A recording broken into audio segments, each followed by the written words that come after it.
آج ایک صاحب آئے میرے پاس ملنے کے لیے، مفتی صاحب میں 40 سال کا ہو گیا، میری شادی نہیں ہو رہی. میں نے کہا کیوں نہیں ہو رہی؟ کہہ رہے ہیں یار میں پتہ نہیں میرا مائنڈ ہی اس کے لیے تیار نہیں ہوتا، تو میرے لیے دعا کر دیں کہ میری شادی ہو جائے. میں نے کہا تو کر ہی نہیں رہی، کر ہی نہیں رہا، تو میں یہ دعا کر دیتا ہوں آپ کا مائنڈ بن جائے. تو میں نے کہا بنانے کی کوشش کرو گے تو بنے گا نا. تو بہت بڑا مسئلہ ہمارے ساتھ یہ ہے کہ صحت کے معاملے میں بھی، پڑھائی کے معاملے میں بھی، اور بزنس کے معاملات میں بھی، دین کے معاملات میں بھی. دین میں بھی تو یہ ہے نا کہ جنت کے اسباب اختیار کرو گے تو کہاں جاؤ گے؟ جنت میں. تو اس میں بھی جنت کے اسباب بھی اختیار کرنے کے لیے تیار بولو نہیں ہے. جنت کے اسباب ہے گناہ چھوڑو، گناہ نہیں چھوڑتے، اور پتہ نہیں ایران توران کیا کچھ کر لیں گے، وظیفے پڑھ لیں گے، 5 لاکھ دفعہ آیت الکریمہ پڑھ لی، فلاں نے پڑھ لی، یہ کر لیا، وہ کر لیا، اور فلاں کو کھانا کھلا دیا. بھائی جنت میں جانے کا سب سے پہلا سبب کیا ہے؟ کہ جس چیز کو اللہ نے حرام کہہ دیا اس سے آپ کو بچنا ہے. گناہ چھوڑنا ضروری ہے. اپنے عقیدے کو توحید کے بغیر جنت میں نہیں جا سکتے. کتنے اچھے بن جاؤ، شرک پر اگر ہے. دیکھو جیسے دنیا کا کے اسباب ہوتے ہیں نا، کہ جب تک محنت نہیں کرو گے، صحت کی کوشش نہیں کرو گے تو صحت بنتی نہیں ہے.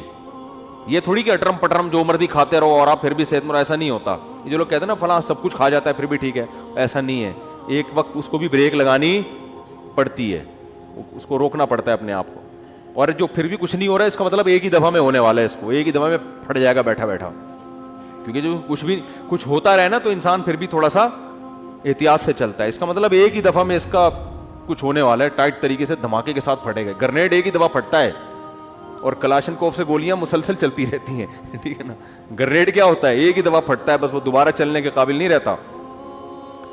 تو آخرت میں جانے کا سبب بھی ہے، تو وہ سبب اختیار کیے بغیر ہم انگریز کو کہتے ہیں نا دنیا میں کامیاب ہے مگر آخرت میں نہیں ہے. کیوں نہیں بھائی؟ تم آخرت کا سبب اختیار کرتے ہی نہیں ہو. آخرت میں جانے کے اسباب کیا ہیں؟ عقیدہ توحید ہے، رسالت ہے. پھر جو اللہ نے جس کو حلال کیا اس کو حلال سمجھو، جس کو حرام کہا اس کو حرام سمجھو. پھر لوگ ہم سے لڑتے ہیں کہ یہ سائنسدان کیوں جنت میں نہیں جائیں گے، انہوں نے تو اتنے نیک کام کیے. وہ بھائی جنت میں جانے کے لیے تھوڑی کیے انہوں نے، دنیا کے لیے کیے ہیں. تو دنیا آج ان لوگوں کو بڑے اچھے القاب سے یاد رکھتی ہے، یار اس نے بلب ایجاد کیا. اب بلب کے رشتہ داروں کو گالیاں دینا الگ بات ہے، لیکن بلب بنانے والے کو گالیاں کوئی بھی نہیں دیتا. پاکستانی قوم بلب کے رشتہ داروں کو گالیاں دیتی ہے، لیکن بلب بنانے والے کو الحمدللہ گالیاں نہیں دیتی، اور دینا بھی نہیں چاہیے گالیاں. بھائی اس نے ہم پر احسان کیا، بلب بنایا، تو احسان کا بدلہ اس کو دنیا میں مل گیا. اس نے کون سا صدقہ جاریہ کے لیے آخرت کے لیے بنایا تھا؟ تو جو دنیا میں کر رہے ہیں دنیا کے لیے کر رہے ہیں، آخرت میں کوئی حصہ نہیں. اللہ نے بتا دیا تم نے آخرت کے لیے کیا ہی نہیں ہے، کیونکہ تمہارا تو آخرت پر ایمان ہی نہیں ہے. تو اس لیے بات خوب یاد رکھو، صحت کا مسئلہ ہو، گھر میں بچوں کی تربیت کا مسئلہ ہو، پیسے کمانے کا مسئلہ ہو، صحیح ہے نا، جب تک محنت نہیں کرو گے، قانون اللہ کا یہ ہے کہ کخ بھی ہاتھ میں نہیں آئے گا، کخ بھی نہیں آئے گا. کل رات میں مثالیں اس لیے دیتا ہوں تھوڑی سی عبرت کے لیے. کل ہماری ایک جگہ دعوت تھی، بہت ہی اچھے لوگ تھے، وہ دعوت ٹھکرائی نہیں جا سکتی تھی. کھانا کھایا ہم نے 11 بجے رات، اور وہ انہوں نے اتنا کچھ بنایا ہوا تھا، وہ بھی باقاعدہ آرڈر پہ کھایا ہے ہم نے. ابھی میں کیا بس وہ سن بھی رہے ہوں گے نا بیان. کھایا. اب 11 بجے جب آپ کھاؤ کے سو گے تو آپ کی صحت ٹھیک ہو سکتی ہے؟ پھر آپ کہو چونکہ میں مفتی صاحب ہوں اور لوگ کہتے ہیں عالم ہیں، لوگوں کے خیال میں کوئی نیک آدمی ہے. اصل تو اللہ ہی جانتا ہے کون نیک ہے، کون بزرگ ہے، کون عالم ہے، لیکن لوگوں کا ایک اچھا گمان اگر فرض کر لیں تو چونکہ ہم نے 11 بجے کوفتے کھائے ہیں، کوفتے بنائے ہوئے تھے بڑے خاندانی قسم کے، پھوڑ دیے ہم نے، طبیعت سے پھوڑے. اچھا وہ تو میں ان سے کہہ رہا تھا کہ مولانا طارق جمیل صاحب تو رات کو کھانا کھاتے ہی نہیں ہے نا، رات کو کھانا حضرت مولانا طارق جمیل صاحب نہیں کھاتے، وہ اتنے 2-4 نوالے بس جتنا بھی رکھا وہ نہیں کھاتے، صحت کا خیال کرتے ہیں. تو میں نے کہا یار اتنا تپڑ مجھ میں نہیں ہے، اتنا اچھا کھانا رکھا ہوا ہے اور میں کھاؤں نہیں. تو وہ کہنے لگے، میں نے کہا ہم نے اس کا ایک آلٹرنیٹ تلاش کیا ہوا ہے، کھائیں گے طبیعت سے. تو ہم نے پھوڑا. اب جب پھوڑا ہے تو ظاہر ہے اس پھوڑے ہوئے کو نکالنا بھی تو ہے نا کہیں تو اس کا حل پھر ہم میرے ساتھ ایک ہمارے دوست تھے, وہ کافی وزنی ہیں.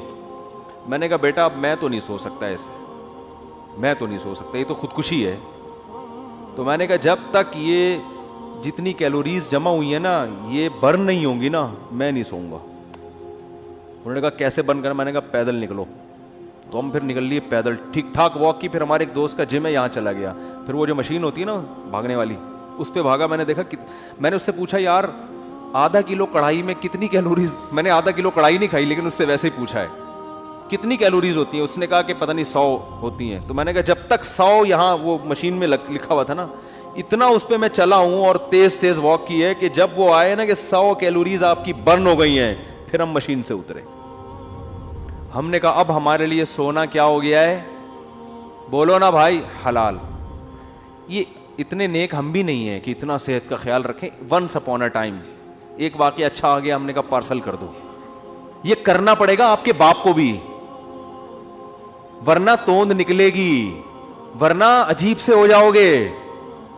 زندگی ایسی بہاریں اور خوشیاں کیا ہو جائیں گی, ختم. وہ کڑھائیاں جو آپ کھا رہے, کوفتے جو کھا رہے ہو نا, آہستہ آہستہ جا کے مختلف جگہوں پہ سے نکلنا شروع ہوں گے.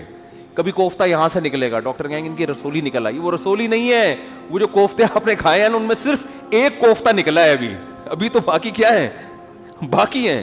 تو مختلف, ابھی تو تھوڑے دنوں میں آپ خود کوفتہ بن جاؤ گے.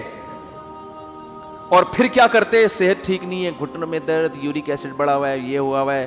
پھر آتے ہیں کہ جی وہ مفتی صاحب کوئی وظیفہ بتا دیں کہ فلانے بزرگ کے پاس چلے جاؤں. پھر وہ فلانے آستانے پہ ایک بڑے اولیاء اللہ بیٹھتے ہیں, آدمی ہے کہ لیکن اولیاء اللہ, اولیاء تو ولی کی جمع ہے بھائی, ولی اللہ ہوتا ہے اس کو لوگ کیا کہتے ہیں, اولیاء اللہ بیٹھتے ہیں. اولیاء اللہ تو بہت سارے ہول سیل کے حساب سے کہہ رہے ہیں. وہ فلانے آستانے میں ایک اولیاء اللہ بیٹھتے ہیں, وہ ایسا دم کرتے ہیں بھائی, ان کے پاس جاؤ, ایسا تعویذ ہے. ابے تو کھا کیا رہا ہے, تو کمبخت, تو تعویذوں میں نہائے گا بھی نا کک بھی نہیں ہوگا. اللہ کا قانون ہے بھائی, قانون ہے کہ جتنا کھا رہے ہو نا اس کا وہ یوٹیلائز ہو گئی تو صحیح رہے گی, نہیں ہو رہا تو پھٹ جاؤ گے دھماکے کے ساتھ. بچوں میں تو چلو گروتھ ہو رہی ہوتی ہے نا, اب 40 سال میں گروتھ تھوڑی ہوگی آپ کی, اب تو فیٹ بڑھے گا, اب تو پھوڑے نکلیں گے, وہ کوفتے نکلیں گے مختلف جگہوں سے, آپ کے کولیسٹرول بڑھے گا 10. پھر بھی اگر مر جائے آدمی تو پھر اللہ نے مار دیا. اونٹ پہ بیٹھے ہوئے آدمی کو بھی کتا کاٹ لیتا ہے جب انسان کی لکھی ہوئی ہوتی ہے. لیکن پھر اس بیماری پر گناہ نہیں ملتا بلکہ درجات بلند ہوتے. ہمارے نبی صلی اللہ علیہ وسلم بھی بیمار ہوا کرتے تھے, بخار آیا کرتا تھا, اور آپ فرماتے تھے بخار مومن کے حق میں اللہ کی رحمت. لیکن آپ کو یہ بخار معاذ اللہ بد پرہیزی سے نہیں آتا تھا. سمجھ میں آ رہی ہے بات؟ ایک بیماری اللہ کی طرف سے ہوتی ہے, وہ آپ کی کوتاہیوں کی وجہ سے نہیں ہوتی. وہ بیماری اللہ کی رحمت ہے, اس میں گناہ معاف ہوتے ہیں. آج جو میجورٹی بیمار ہو رہی ہے وہ اللہ کی خوشی سے نہیں ہو رہی, وہ اپنی حرکتوں سے ہو رہی ہے, اور اس میں امیدیں لگا کے بیٹھے میں بہت ثواب ملے گا, میرے گردے فیل ہو گئے ہیں, مجھے بہت زیادہ کیا ملے گا, ثواب ملے گا, میرے گردے فیل ہو گئے. میں نے ایک صاحب کو کہا, میں نے کہا اپنا بی پی چیک کرا لیا کرو, آپ کے مجھے دماغ کی سیٹنگ کیا لگ رہی ہے, آؤٹ لگ رہی ہے. کبھی کبھار نا میں نے کہا چیک کرا لیا کرو, کیونکہ مجھے نہیں لگ رہا کہ آپ کا بی پی نارمل ہے. کہ ابے چیک ویک کرانے سے کچھ نہیں ہوتا, مجھے خود بتا رہے تھے, ابے بی پی چیک کرانے سے, جب یہ تو انہی کو ہوتا ہے جو چیک کراتے ہیں, الٹا ہوتا ہی انہی کو ہے جو بار بار کیا کرتے ہیں. میں نے کہا کتنے بلڈ پریشر کے مریض ہیں ہمارے معاشرے میں, یا تو نہ ہوتا نا یہ, پھر خام خواہ میں وہمی بن کے بلا وجہ جا رہے ہو. وہی ہوا ان کے, پتہ نہیں کوئی رکھ پھٹ گئی ان کی, بی پی ہائی تھا پتہ ہی نہیں چلا ان کو. اور ایک صاحب کے ساتھ تو ایسا ہوا, ان کو بھی سمجھایا, ان کا تو انا للہ ہی ہو گیا, اللہ تعالیٰ مغفرت فرمائے. بہرحال وہی بات ہے, اللہ تو معاف کر دے گا اگر بعد والے اس کے لیے توبہ استغفار کریں, لیکن فطرت معاف نہیں کرتی. فطرت نے دماغ کی رگ بولو پاڑ دی, اتنا یہ نہیں دے گا کہ بھئی یہ. تو یہ جو آج کل بیماریاں چل رہی ہیں, بلڈ پریشر ہے, پھر ماں باپ کی خدمت میں بھی سب سے بڑی خدمت یہ ہے ان کی صحت کا خیال رکھو. اماں کے دیکھو کھا کیا رہی ہیں, ابا کو دیکھو, ابا چھوڑ دو پراٹھے, ابا کے پاؤں پکڑو, ابا اس عمر میں پراٹھے سوٹ نہیں کرتے. اور اگر ابا نے پراٹھے کھائے ہیں تو ابا سے بہت محبت کے ساتھ واک کراؤ ان کو, کہ ابا مفتی صاحب اگر پٹھان ہوٹل کے پراٹھے کھا لیتے ہیں تو واک بھی کرتے ہیں, ٹھیک ہے نا. آپ نے مفتی صاحب کے بیان سنے کہ انہوں نے ہوٹل کے پراٹھے کھائے ہیں, تو ابا پھر وہ دیکھو, پھر بھی اللہ کی طرف سے سب کچھ ہو سکتا ہے. بڑے بڑے صحت مند ہم نے دیکھے ہیں